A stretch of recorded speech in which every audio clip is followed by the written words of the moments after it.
But they're saying green shoots, everything's wonderful, the economy's great. Meanwhile, jobless soaring, home sales plunging, every major indicator falling apart, even their cooked books. The Chinese and others aren't buying U.S. treasuries.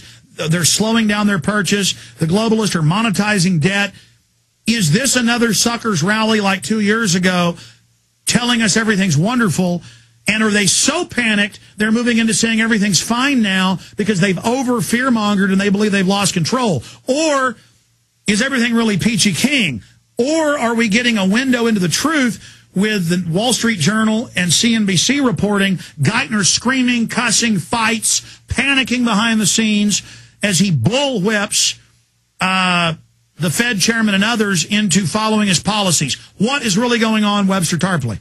Well, it fits right into what Ted Anderson was saying. The main danger now is hyperinflation, and we may be in the early phases of hyperinflation. I'm not quite prepared to say that this is it, but the straws in the wind are multiplying.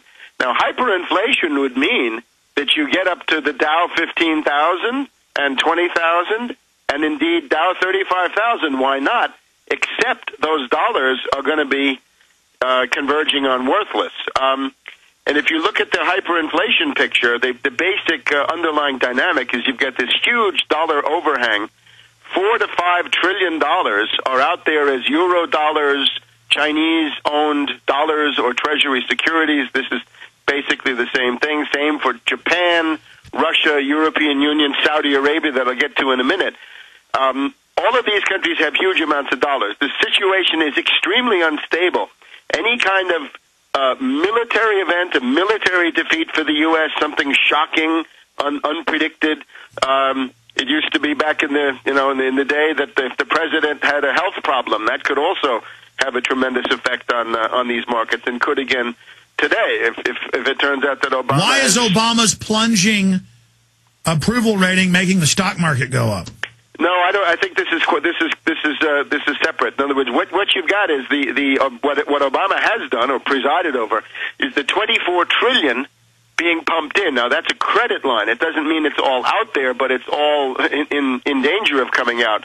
So $24 trillion for Wall Street, maybe $300 billion for the average person for infrastructure. So now we've got the bankers defeating the people under Obama by 80 to 1.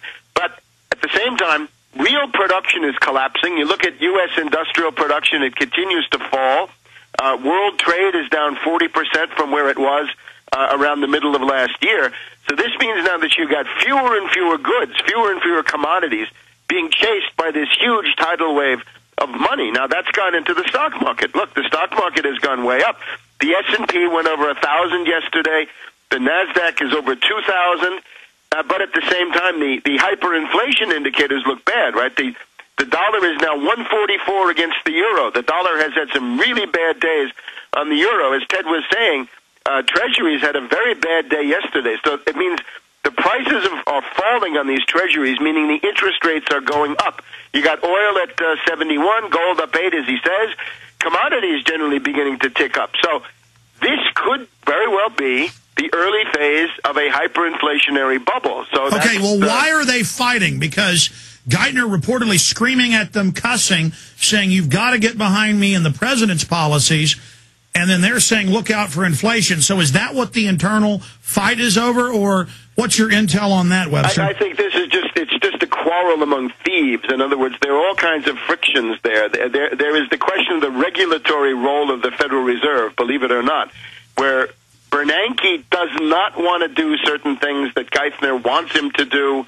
The egos get involved. I don't think this is a huge matter, but the Federal Reserve has actually come under heavy attack for the strong-arming of Bank of America on the absorption of Merrill Lynch and a few other issues. So there's a lot of bad blood against the Fed in Congress on these sort of secondary issues. Of course, that can then be parlayed into the nationalization of the Fed, which is what I would recommend. So you've also got to remember that Geithner is an unstable little thug, right? He's a foul-mouthed character, right? He's from the Wall Street Journal school.